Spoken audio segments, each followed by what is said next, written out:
Essentially, when you look at it, what we are doing, we are not building software. We are changing, we are maintaining it. Because when you look at the typical life cycle of the application, enterprise one, I would say, or any big system where you invest lots of time, lots of money building it, you want to exploit it for 5, 10, 15 years, hopefully. So when you look at the percentages, you're building something for 1 year and then you are using it for 9 more years. Let's say it's 10 years life cycle.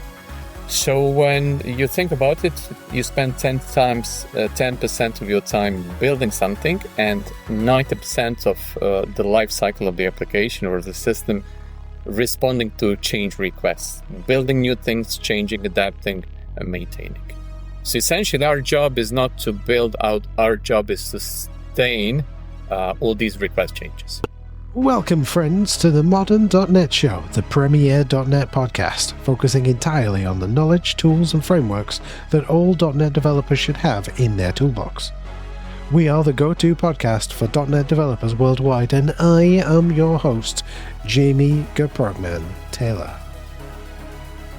In this episode, Dejan Miličić joined us to talk about the CQRS pattern, how it came from CQS, what CQS is, and how it's related to Alan Kay's original ideas for object-oriented programming, being pragmatic as developers and engineers, the importance of system design and systems thinking, and how we all need to realize that our software lives on for years after we've pushed our changes to the repo. So I indeed agree with you that people should pay more attention to system design, start looking at the whole picture. And the extreme of this thinking would be, okay, you will go into job interview. They will ask you about, quicksort. You will implement it on the whiteboard.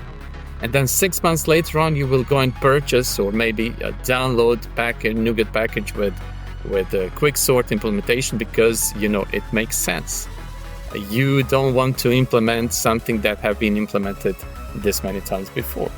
Whilst this episode doesn't focus on .NET per se, I think that the subjects that Dejan and I covered are incredibly important for anyone who wants to seriously level up their game. In fact, Dejan proved this point when he said, we all containerized into our own small, silos and working on our own without being aware of the whole system. When you look at what people go through when they prepare for job interviews at, Google, Facebook, nowadays Meta, Microsoft, you have all these books on the system design. And then they go, instead of, going to the job interview after 20 years of experience and talking about what you do and what you know, people with 20 years of experience still sit down and learn and prepare for the system design interview. I'm not saying they shouldn't be preparing, but some of my colleagues told me that was the first time in their careers that they started looking at the system design.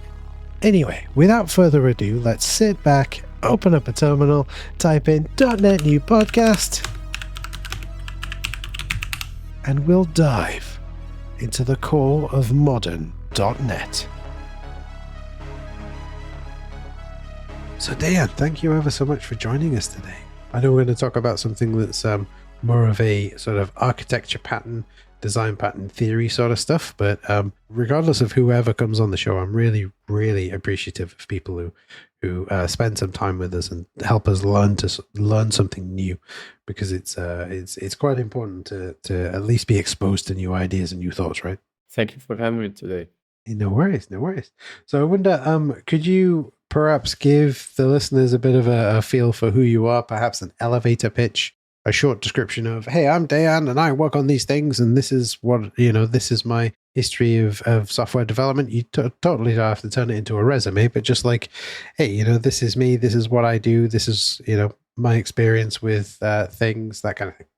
Sure. I'm still learning. That would be the first thing. Currently, working at RavenDB, NoSQL database producer, as a head of DevRel, which basically means that I'm still writing code, but without any deadlines, which is pretty comfortable position. And I'm also helping people onboard this database. So I'm doing educations, workshops, walkthroughs, code reviews, best practices, recommendations, and similar things. Other than that, I've been working as a software consultant for something like 25 years so far. I've seen everything. I enrolled university before Java existed, so I'm like dinosaur of computer science. I studied what we call here in my country informatics, which would be computer science in United States. So heavy mathematical background, theoretical programming foundations. I'm occasionally contributing to the open source. I'm a big believer in open source, both as a means of collaboration and whole philosophy. I'm enthusiastic about functional programming. I returned to it in the past couple of years. And I'm also in my free time, from time to time, I'm mentoring startups and helping develop further local community of software developers. So sometimes days are short. No, I get that. People often ask me how I find the time to do all the things that I do, and I'm only doing maybe a quarter of what you do. Well, it's all matter of good PR, Absolutely. So let's get talking about CQRS then. I know that we got connected and we had this idea of let's talk CQRS, a little bit of its background, and maybe how it links to event sourcing and how one requires the other, but not the other way around, which is really quite an interesting position to be in. Could you perhaps give us maybe a 10,000-foot view of what CQRS is, other than just 4 letters? Sure. So I'm pretty much sure more or less everyone heard about CQRS. It's short for Command Query Responsibility Segregation. And 10,000 feet overview is would be you split your system into 2 verticals. One vertical is in charge of commands, and the other one is in charge of queries.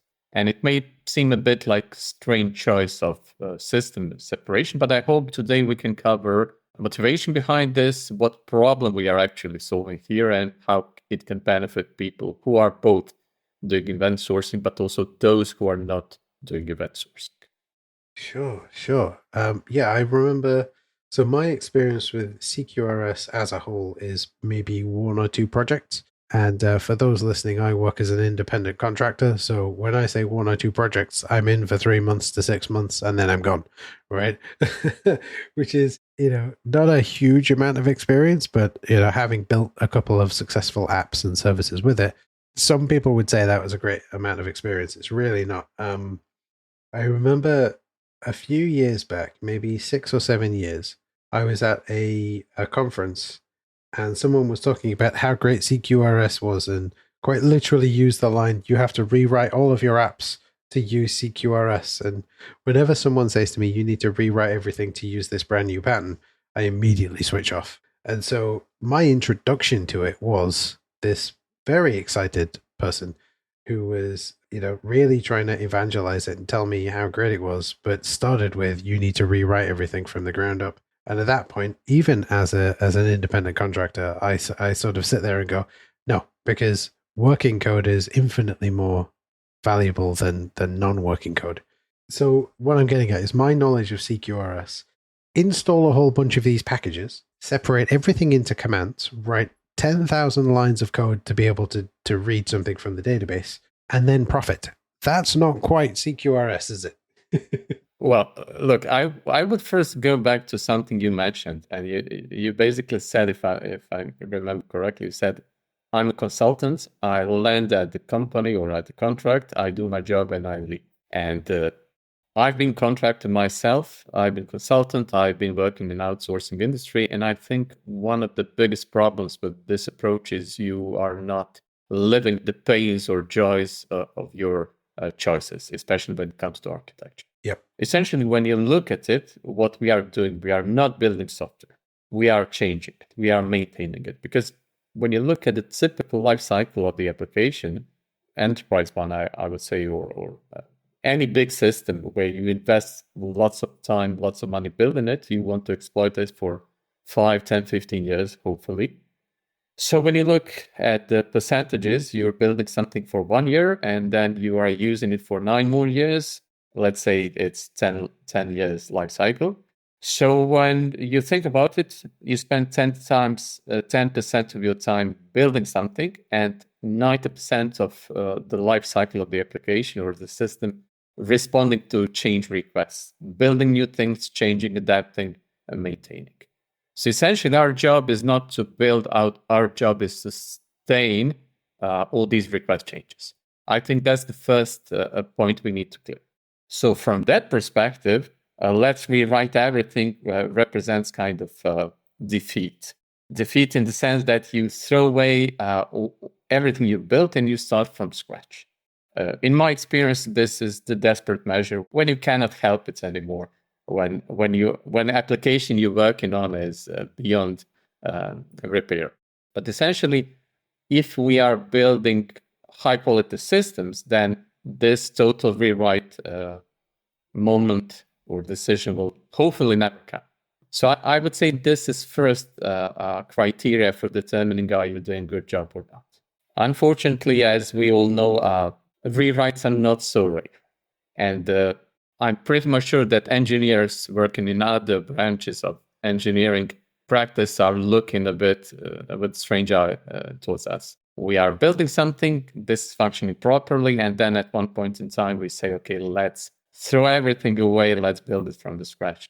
When you look at this theory that actually building software is a process of gaining knowledge, this also makes this decision to throw everything away and build from scratch very dangerous, because all this accumulated knowledge and understanding of real-life systems that we are modeling as software is being thrown away. So it's huge waste. 100%. So now when you look at these 90%, this is response to change. We are building systems that have two types of complexity. One of them is essential complexity, and the second one is so-called accidental complexity. So essential complexity is the complexity of the domain that we are modeling itself. We cannot avoid this. We cannot change it. This is being mandated by customers or our users who are going to use it. So they will say to you, okay, I need this accounting system, or I need this orders processing system. And not too much of a choice there. Where we do have a choice is this other type of complexity called accidental complexity. And this is complexity of the implementation. This is complexity that we engineers, developers are creating. It is accumulating over the years. And after 5 or 6 years or 10 years, when someone says, let's rewrite it, this is because this accidental complexity outgrow all manageable ranges, and you actually have system which you cannot easily maintain. So over the years, various techniques have been developed to manage this accidental complexity, in other words, to build simple systems. And I always like to go back to mathematics, because mathematics is this type of modeling that had been proven over the centuries, where mathematicians are building whole systems which are rather easy to maintain. And on wings of that, back in 1988 or 1987, Bertrand Meyer, author of various books and also author of Eiffel programming language, he emerged with CQRS. Now, this sounds similar to CQRS, but this is something that represents concept that came before CQRS. CQRS is short for command query separation. And it was presented in book Object-Oriented Software Construction. It's really heavy book, 1,370 pages. So around half of that book, in chapter 23, there's principles of class design chapter. And essentially, Bertrand Meyer there claims that interface design of your application boils down to the class design. So command query separation principle comes down to two concepts, commands and queries. So every single interaction that you have with your system can either be command or query.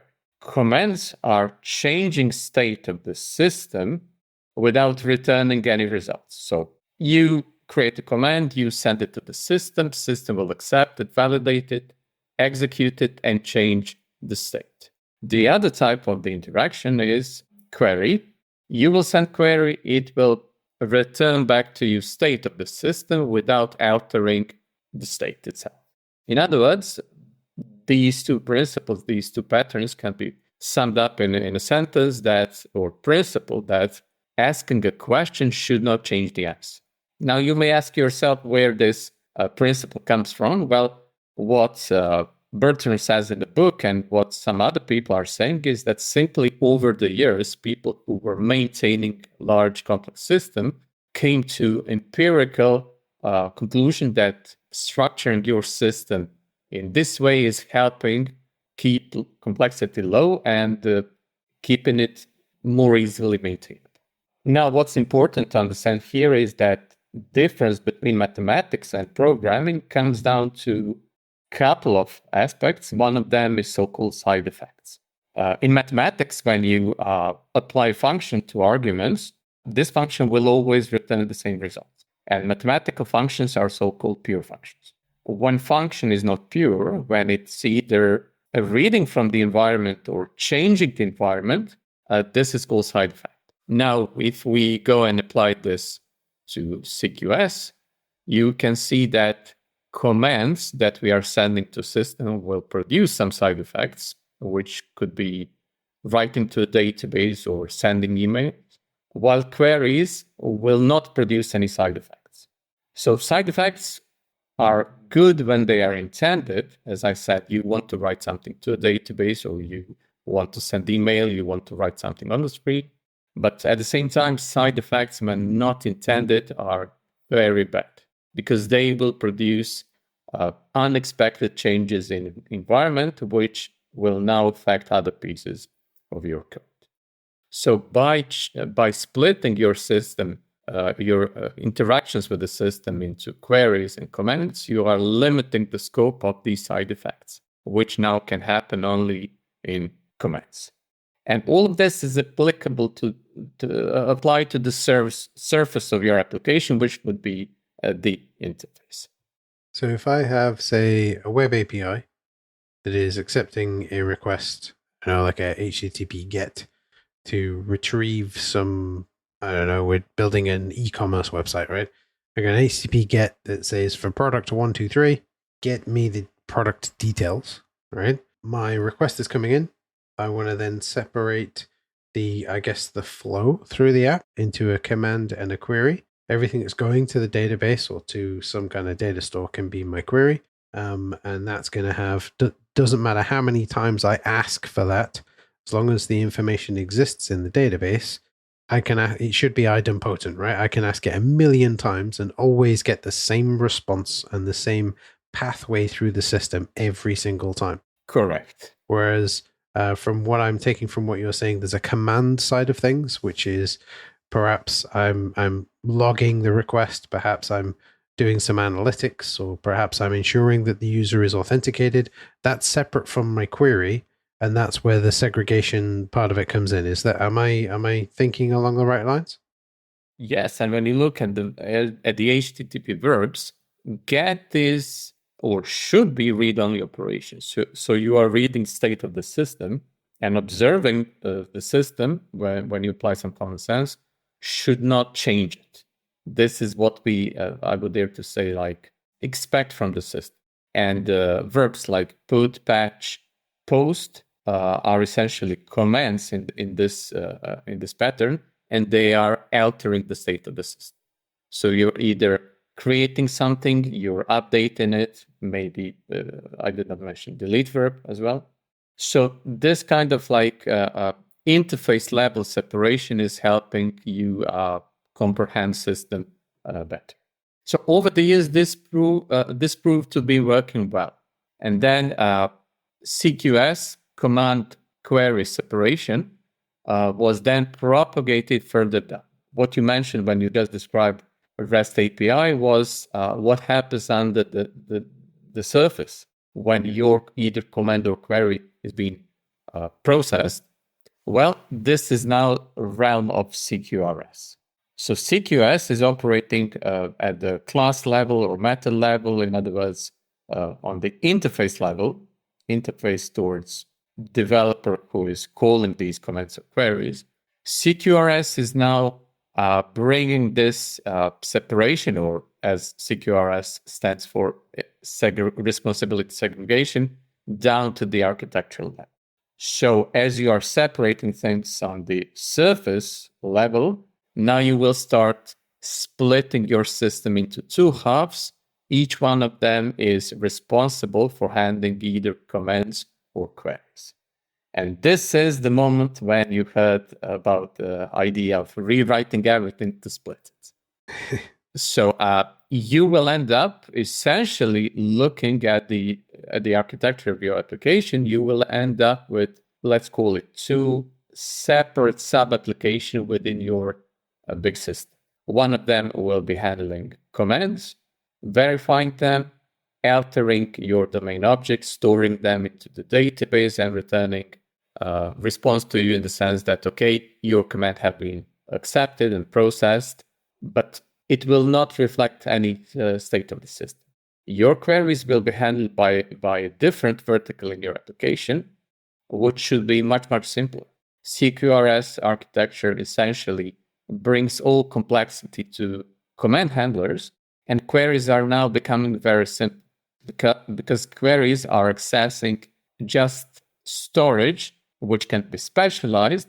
It is reading the state of the system and returning back to you. And this also means that now you're splitting all the way down to the database. So queries can be reading view models that you prepared ahead of time. And this also means that when you look at this separation, its consequences are that you can scale your system in a better way or more appropriate way, because now reads and writes, or commands and queries, which are representing reads and writes, can be scaled independently. They are handled by separate components in your system. And this is giving you flexibility because you can go and optimize your read models for performance without affecting the right side of your application. So let's say you are creating new orders. You want to optimize for accessing orders on Black Friday. And then if you're reading shopping carts, you can use specialized data structures, specialized tools to produce view models, which will be read-only and picked up by the queries. So you have this freedom, this flexibility of changing read side, putting Redis or something like that if you want. And it turns out, again, through practice of applying this pattern, architectural pattern, that you have better complexity management, because complex business logic for writes can be isolated from the read side of your application, and read side is usually much simpler than the write side. Also, one of the consequences is security. Your commands and queries can have different security policies, and you can handle that with more granularity. I like the idea that we can then optimize the separate sort of halves of our application. We were talking, we both used the idea of like an e-commerce system, and you talked about like that time-based optimization. We know, for instance, on Black Friday, we're going to have a lot of people making orders, so we'll optimize. We'll give that side of our system more processing time. We'll maybe vertically scale, whichever. We'll scale that side of the business because we know we're going to see more people making orders, creating orders on Black Friday than there are going to be people perhaps, say, altering their accounts or checking on the state of current orders or whatever. People are going to be hitting the website, buy, do this thing. Whereas perhaps for the rest of the year, we can scale back the other way, because we know that perhaps fewer people are going to be making purchases, say, in the middle of summer or in January or whatever. That makes a whole bunch of sense. Correct. Usually, when you look at the structure of your application and the usage patterns, you see disparity between the number of the writes and number of the reads. And for me personally, as a consultant, I'm very careful not to use something that I internally call driving an autopilot. And driving an autopilot would be having this favorite architectural patterns and applying them always, using them as a foundation of every system I'm building. So what CQRS is also implicitly guiding you towards is this blank slate. You start thinking first about, okay, this is magnitude of reads that I can expect. This is magnitude of writes that I can expect. What are the requirements for each of these verticals? And then I can go and adjust each one of them separately. However, when you mention CQRS, most people associate this immediately with event source. Mm-hmm. And this is because even though CQRS is a technique that emerged from practice, when you start looking at these conference talks, you will probably heard CQRS first from Greg Young in 2010. Greg started popularizing event sourcing, and CQRS is one of these techniques that's tightly coupled with event sourcing. Just to revisit what event sourcing is, you are not recording the state in your database. You are recording now events which are changing the state, and you are computing state on the fly. So by recording events, you are not throwing away any business information, and later on you are creating projections, giving the meaning of the events in the context of your business system. So when you think about it, if you are saving events, you will need a mechanism which are folding these events and computing current state. And CQRS is applicable specifically here because command side will be saving events, and query side needs to return state to you. So you can see already that different persistence mechanisms are being used, one for events, the other one for state. And you have this concept of eventual consistency where there's this kind of trigger or loop within your system where event storage accepting events will trigger computation of the state, which will be placed in the state persistence, and queries will access this state persistence and return state to you.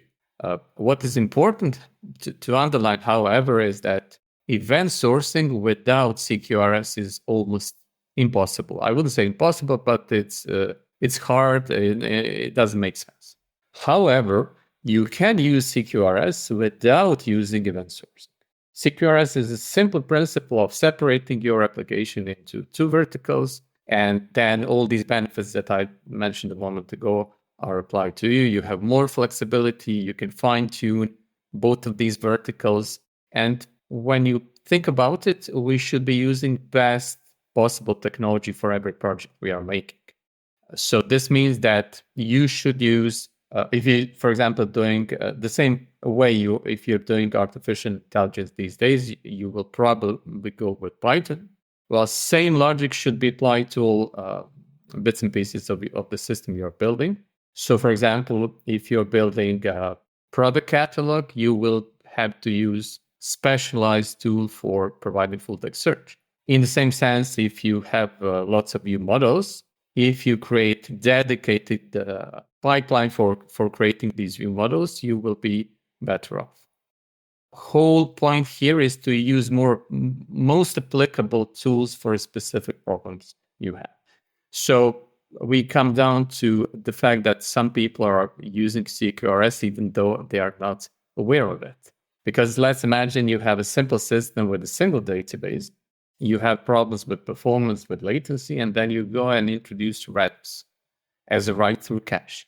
So expensive queries you might run against relational database. Their results will be cached inside of the Redis, and then subsequent queries will be reading directly from Redis. You could say that this would be flavor of CQRS architectural pattern because you are writing to a relational database, your commands are hitting relational database, and your queries are being directed towards Redis to read pre-computed, upfront prepared read models. So even though you did not start consciously with CQRS, you introduced this mechanism of customized read and write side along the way to optimize your system. That makes sense.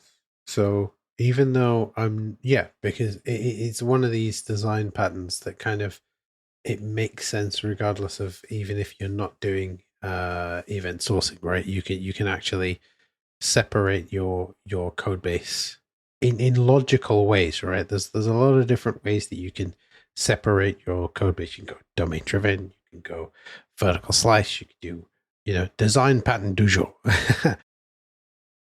The following is a paid advertisement. Did you know it's common for a business application to contain 15% repetitive code just because of metaprogramming limitations in the C# language? Why write boilerplate manually when a machine can generate it on the fly when you compile? Enter Metalama, the new metaprogramming framework for .NET. Their C# to C# template language is simply amazing. Logging, caching, memento, observability. If it's repetitive, Metalama can automate it. Visit metalama.net today and learn to automate your code patterns with their free edition. Remember, it's metalama.net with only one L. metalama.net.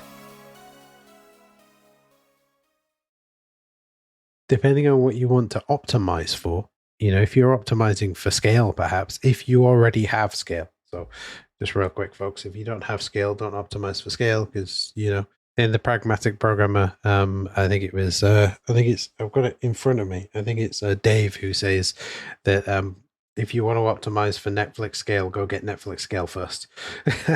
But if you're optimizing for scale because you have a requirement to optimize for scale, and use something like event sourcing, then CQRS is definitely the way to go. But you definitely need to have that business requirement, right? Absolutely. And this is the part of the autopilot I mentioned in the beginning. Also, what could be characterized as a curse of our profession is that you go to these conferences, you hear about exciting technologies, microservices, scaling. We all read what Google did, people using Hadoop, whatnot. And then the next project comes in, and then you have this temptation of almost childlike urge to play around with technologies. But as you correctly noted, CQRS is applicable in various situations. So, for example, when you think about it, the essence of high-performance system is using asynchronous operations. If you're using synchronous programming, especially in a distributed system, this is my experience is this is very bad. Lots of blocking, lots of waiting. So by splitting into commands and queries, and by not accepting that command will mutate state of the system and right away return this new state for you, you are naturally guided towards asynchronous program. So if you're applying this pattern, you will get some things for free, so to say. If you're using microservices, this will be natural match for you. If you're using something like actor model, Microsoft Orleans, Akka, this will also play nice for you, because actors are essentially accepting commands, processing them on their own in encapsulated environment, and then you need to read state from actual persistence where actors are writing. So you could say that you are writing at one place, physical place with your commands, and you are reading state from different persistence. As I mentioned, essentially, whenever you have disparity between reads and writes, and this is the case with most applications that we are building, and as you correctly noted, it could even go down to the fact that same application in different days or weeks of the year can have different patterns. This will give you freedom upfront to be able to optimize. And premature optimization, I think we all agree is maybe not root of all evil, but something that proves to be a bad choice upfront. Yeah, I think I love that quote, but I also think that it was hyperbolic It was hyperbolic when it was written, and it's still hyperbolic now, because like you were saying at the very beginning, if you start optimizing at the very beginning of your project, you don't have the knowledge of what the project should be yet. And I can always tell when I'm talking to someone who is perhaps nearer the beginning of their career than maybe the center of it. Because when I say that to people, they say, who are in the beginning of their career, they say to me, wait, we know what the system is. We know that it's going to, allow us to sell widgets or whatever. And I said, fantastic. Come and see me in 6 months and tell me that the system is still just selling widgets, right? Because that's not how that works. Absolutely. Like you're saying, you're still uncovering information about the system. And I wonder, and I feel like I'm dropping this question on you now without any kind of prep work, and I don't know whether you have any experience or knowledge to answer this question, but I wonder whether software developers should be taught systems thinking rather than just jumping straight into this is how we write a for loop. Being able to take the way that, like, the canonical example of what systems thinking is solving a problem by looking at the systems that exist around it, right? And I never understood it at the time when I was at university, but one of my lecturers used to spend forever, a long part of the semester, talking about this one system that he designed for the fuel injection system for an airplane. And I never understood it at the time. I was like, this is computer science. Why are we talking about airplanes? Why are we talking about fuel injection? And looking back on it now, I realized that he was trying to teach us systems thinking, but I just wasn't paying attention to that part of the course. I wasn't, there were other parts of the course where we were dealing with graphics and sound and doing interesting things with computers and robots. But he was saying that what we need to do is we need to think about the solution as a whole, and figure out how it works from there, rather than saying, cool, I'll build an API endpoint to let you get some information from the database. Boom, we're done. Right, move on. What's the next API we need? I don't know how you feel about that and whether you have any thoughts on that. I absolutely agree with you. So when you look at the systems, system is a whole that consists of parts. And all these parts are affecting behavior of the system or properties of the system. And all these parts are interdependent for producing effect. But what is important to remember is that not a single part has an independent effect on the system. Also, when you look at the definition of the system itself, it's not just some of the parts, it is producing something more. So when you have this term reductionism. Reductionism is an attempt to analyze system, but splitting it into individual parts. But if we go back to the definition of the system, that system is a whole that is consisting of the parts producing some effect that not a single part can produce, you will understand that reductionism is a failed attempt and in its very roots. So this means that you cannot improve whole system by splitting it into parts, analyzing, taking one part and improving it. So system can only be improved as a whole, and this means that all these parts which are interacting should be improved on their own to produce, joint effect on the system. And I'm afraid that we are forgetting about this. We all containerized into our own small, silos and working on our own without being aware of the full system.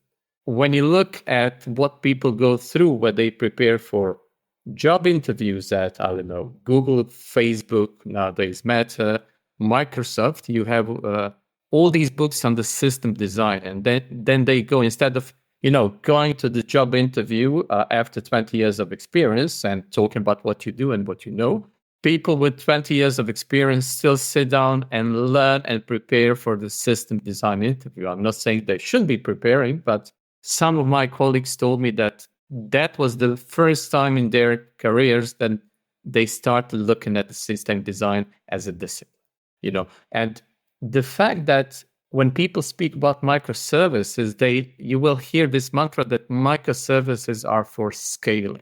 But essentially, if you start reading about it, it is indeed for scaling, but for scaling of the teams. when you look at all this literature, all these books and talks about system design, you will see that actual scaling, especially horizontal one, comes down to very simple principles like having a queue, having a elastic set of workers which can consume queues, and similar simple techniques, all of them invented in 60s or 70s. But for the microservices are actually for managing teams of, I don't know, you have 150 people. Now the challenge is how to organize them to all work together, collaborate, and this is primarily the idea behind microservices, that teams are owning one or more microservices. So I indeed agree with you that people should pay more attention to system design, start looking at the whole picture. And the extreme of this thinking would be, okay, you will go into job interview. They will ask you about, I don't know, quicksort. You will implement it on the whiteboard. And then 6 months later on, you will go and purchase or maybe download NuGet package with a quicksort implementation because, it makes sense. You don't want to implement something that have been implemented this many times before. So I think the best developer, the best consultant would be something who is ready to run his or her own company. Yeah, I agree. And I think the core thing that I hope we can get through to people with this conversation, it goes back to something you keep saying all the way through, and that is we don't know what we're writing until we've written it. And so with systems design, with not going into autopilot and automatically trying to optimize or trying to shoehorn a specific design pattern into an application or shoehorn a specific technology in, we will then learn more about the system we're designing. But then, like you were saying, we can apply CQRS in one form or another, or indeed event sourcing in one form or another, without having to rely on a specific design pattern to get us there, right? So I'm taking from what you were saying about, like, regardless of whether a person is an independent contractor consultant or whether they are a software developer working for a single company for their entire career or part of their career, whatever, knowing that these things exist, I think, is the hardest part. Because if you don't know that something, it's one of those, what is it? Was it Donald Rumsfeld who said unknown unknowns? If you don't know that you don't know about it, you're never going to go out and learn about it, right? Absolutely. And for me, that was the biggest value I got when talking to people more experienced than I am. Because, for example, most people are not aware that actor model does exist. And this is something like 50 years old, very big system built on top of it. It offers parallelization. It offers this original flavor of object-oriented programming. If you go and read what was the original vision of Alan Kay, it was set of the objects which are messaging each other. And in subsequent interviews, he goes on saying that for his original idea, messaging is more important than the objects themselves. And now when you think about what is the mainstream object-oriented programming flavor today, this is C++ Java style, where you claim to have, for example, you can do inheritance and you can override implementation, but then you go and read about list of substitution principle, which essentially is saying that subclassing is not subtyping. So as a consequence, if you override implementation, this inherited class, when plugged in where the original objects were, system will not work properly anymore. For me, it's important to go back, and this is what I'm doing all the time, go back, read, discover something that exists, 40 years, I wasn't aware of it, feeling ashamed, and then studying with the principles. Once you learn the principles, you will see that everything else can be classified and understood more properly. So, for example, if you want to learn React, you could as well go and learn about Elm, and then see that essentially React is just implementation of the MVU pattern that was introduced with that. Yeah, 100%. There's almost nothing new under the sun, right? If you're enjoying this show, would you mind sharing it with a friend or colleague? Check out Podcatcher for a link to the show notes, which has an embedded player within it and a transcription and all that stuff, and share that link with them. I'd really appreciate it if you could indeed share the show. But if you'd like a few other ways to support it, you could leave a rating or review on your podcatcher of choice. So if you head over to .netcore.show/review, you'll find loads of ways to do that. You could consider buying the show a coffee. The Buy Me a Coffee link is available on each show's show notes page on the website. This is a one-off financial support option. You could become a patron. This is a monthly subscription-based financial support option, and the link to that is included on each episode's show notes page as well. I'd love it if you could share the show with a friend or colleague, or leave a rating or review. The other options are completely up to you, and are not required at all to continue enjoying the show. Anyway, let's get back to it. My own personal opinion, so this is what I'm about to say is not going to get me any friends. I've been saying that phrase a lot today, not in the recordings, but to lots of people. With a lot of, and this is me just talking out loud. We totally don't need to talk about this. This is just a thing that I'm thinking.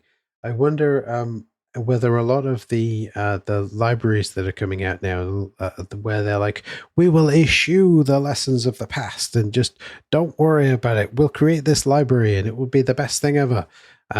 I wonder whether some of those are going to end up in a situation where they hit upon the wall that perhaps our luminaries, the giants whose shoulders we're standing on, came up against and went, right, we'll pivot and do it slightly differently.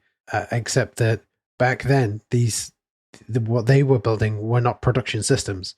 But now what people are building is production system from day zero. So like, I wonder how many libraries out there are doing things like, we'll drop the idea of even having a database. We'll just have something that's ephemeral that represents our entire state that you won't switch off because you're not going to switch off, because if you switch it off, you lose your entire state.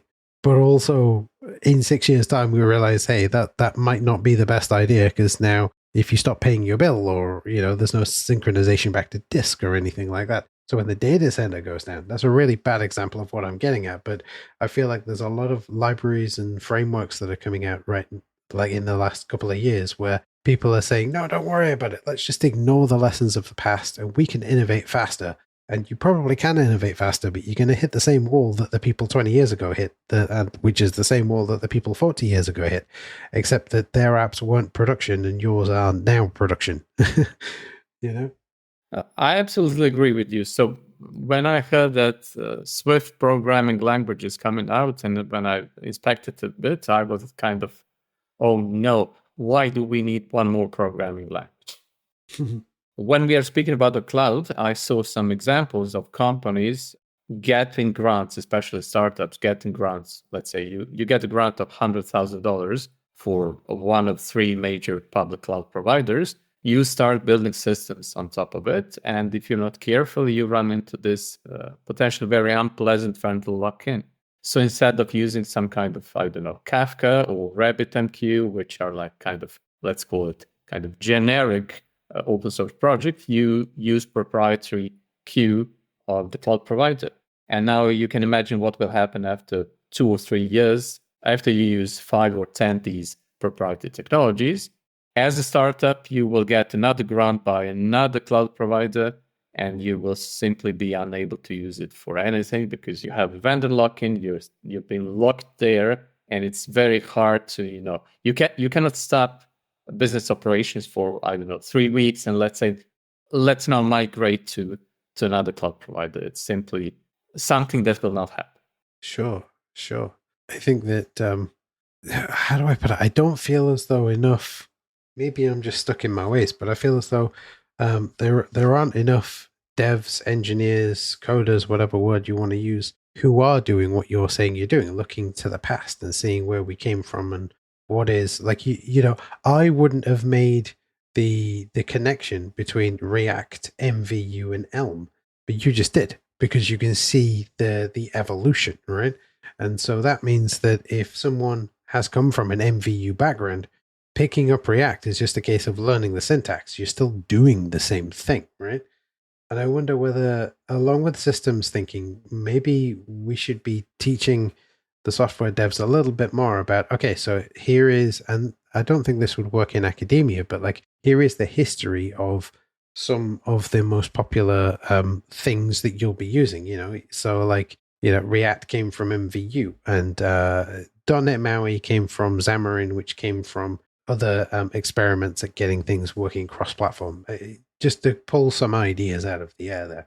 I wonder if more developers should be perhaps spending a little time actively looking into the history, or indeed speaking to those people whose shoulders we're standing on and just saying, hey, so, right, okay, I'm using this particular programming language, but, what were you using? How did you build it? Because, there's a wealth of experience out there that is not just, the people who are attending the conferences, because let's be honest, the people who are attending the conferences are those who can afford to take the time to attend a conference, right? During a workday or at the weekend, perhaps they don't have as many responsibilities as others. So, but that means that if you're on a team of 20 people and only one person can attend the conference, there's 19 other people who have information that could be useful to what you're building. And if you're in a company where there are 25, supremely senior, excellent engineers, and you're not talking to them, maybe you should be. I don't know. How do you feel about that? I agree with you. We should be learning principles, and I'm also personally missing this kind of information from my university days. And then also, when you think about it, somehow we look at the era of the internet as the beginning of things, and people were making big complex systems before era of the internet. So when you think about simplest possible use case, credit card processing, you can think about the magnitude of the operations that are happening there. All these things that we are trying to achieve, like horizontal scalability, maybe they're going with vertical scalability, resiliency. When was the last time you were not able to use your card? I cannot recall. So what would be good is to go back and study how systems were built back then. I also watched some Usenix talks. There was this guy, even older than me. He was talking about how he was building this system in India where complete population in India had to register. And it essentially came down to the queue and the workers, believe it or not. So nothing fancy. I don't know if you're aware that the queue was invented, if I'm not wrong, if I still remember correctly, by Alan Turing in 1947, I think. Mm-hmm. So when you think about it, one of the essential components of every scalable system, which is able to, buffer the spikes in traffic and requests coming, or probably commands coming, would be something data structure which is over 80 years old. Mm-hmm. That's mad. I've seen reports of apps that are. You see, this is the thing, right? I feel like perhaps this is a conversation for people who are way smarter than I. But like I've seen a lot of developers rush towards complexity. And I feel like it's perhaps a discussion for another day, but I just want to hint at it. I've seen engineers, drive as quickly as they can towards complexity. We need to build it with a million different parts and have all of these constituent things that are rolling around and things. When I remember when Docker and Kubernetes were like really brand new things, and people were spinning up my website, which is a blog, is running on Docker and Kubernetes and is scaled infinitely. And I get 3 readers a day. And I'm like, that's brilliant. You've learned how to do that thing. And that is amazing. You've got real life proof that you can do the thing with Kubernetes, but also all of that complexity for what is essentially WordPress, right? It's not really needed. And I've read, I think it was 2 years ago now, I read a story about someone who'd built a really, I can't remember what the problem was they were solving, but it was a website that got millions of people a day, and it was a single spreadsheet on the back end, and it worked, and it kept working. And I'm like, that's the kind of, we don't need to push towards that kind of minimalism, but we need somewhere that's in between this minimalistic, a single spreadsheet, on Firebase or whatever it was, and scalable microservices based. I know you said earlier when you don't need to do microservices to be scalable, but they tend to be, people, like you said, they tend to be talked about in the same breath, right? I feel like we need somewhere that's a midpoint, somewhere between minimalistic, single, maybe like a PHP website with a Firebase powered spreadsheet as a database, and something that is Kubernetes, Docker, scaled microservices, a million different buzzwords required, that requires 2,500 developers to actually get running because people only know a fraction of the complexity involved. There needs to be somewhere in the middle of that where most apps sit, right? We need some of one end of that spectrum, and we need some of the other end of the spectrum, but we don't need to be like all in on either end. I don't know. I'm just the rantings of a crazy developer. I don't know. I absolutely agree with you. I absolutely agree with you. And when you think about it, what I mentioned is that sometimes, or most of the times, we are like kids. We like to play. There's this badge of I built complex thing, and I go and brag around it for some reason. We all do it. I do it as well. And when you think about it, also the nature of our profession, we are engineers, but not in a physical world. There's not a single civil engineer that would propose, let's build a bridge between London and New York. But software engineers are building bridges from moon to earth because we don't have physical limitations. What we also don't have, because we are not business owners in most of the cases, we are not paying for that. We don't have a, you could call it complexity budget. And there was this website that was proposing, let's go with boring technologies, saying, okay, let's imagine you have 10 points. If you pick up, for every piece of technology you pick up, if it's mature, old, and boring technology, it costs 1 point. But if you use something new, let's say 10 years ago, I'm using NoSQL database, this is, I don't know, 6 or 7 points. We are playing, we are kids who are not playing. Most of the times we are not paying for it, especially the thing we started today's conversation with, a situation where I land on the project, I make some decisions, I enjoy developing, I don't know what, microservices, and then I leave.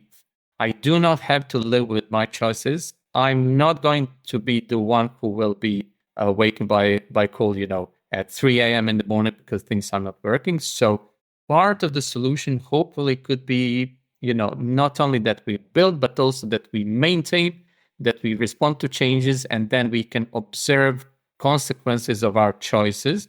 I have an acquaintance who was happily participating in 3 microservices projects, but when I talked to him, it was, I sat down, I built it, I launched it in production, and the very same day I switched to the next project. So I could assume that he's not fully aware of all the aspects of running microservices, Kubernetes, the way you do the testing. Is this just distributed monolith or not? What will happen if one of the microservices fail, but will the rest of the system continue working properly, etc., etc.? Oh, it's been good to have that little bit of a rant and to have you kind of agree with me there. I have to agree. So thank you for that, Dejan. You're welcome. Now we can go down from our balcony in the Muppet Show to all guys bragging. Absolutely. We send us a comment, folks. Which of us was Waldorf, which of us was Statlander? Start the Raven. Excellent. So I guess Dejan, what are some top tips you can give out to people, maybe resources they can go to learn a little bit more about what we've been talking about today, maybe CQRS and event sourcing, or maybe folks want to go and check out some of the content that you create, because you say you're in DevRel. So that, to me, I may be misunderstanding the part of the responsibilities of DevRel, but that means there's loads of content out there that you've created to help people get started, right? Yeah. So when it comes to me specifically, I'm trying to educate people about NoSQL. So it's not only about the concrete product that I'm maintaining, it's also about the way of thinking. And, we all start with relational databases, but we learn about data modeling, third normal form, third and a half, fourth. this. And now NoSQL represents not only a type of databases, it represents whole movement, which is quite pragmatic. So starting with the name NoSQL, no is not negation, it's short for not only. So what I'm trying to spread is this awareness that you should be pragmatic, you should be using the best tools for your job. And I recently gave a talk entitled CQRS, do you really need two databases? Where I'm arguing, sometimes you might, or sometimes if you pick up the right database for your project, one could be enough, or sometimes you might need three databases. So let's say you might need relational, you might need key value store for computing and serving view models. And you might add something like Elasticsearch or RavenDB to provide full text search capabilities. So the whole point is you should be pragmatic and you should be using the best tools for your project. And you should also not drive on autopilot. You should make conscious decisions. Whenever I was leading teams in my career, I was never making decisions and delivering these decisions to my teams. I was always kind of presenting my proposal and defending it with the arguments. So if I receive better arguments from you that we should use something else, I'm all for it. So what about resources then? Are there do you have?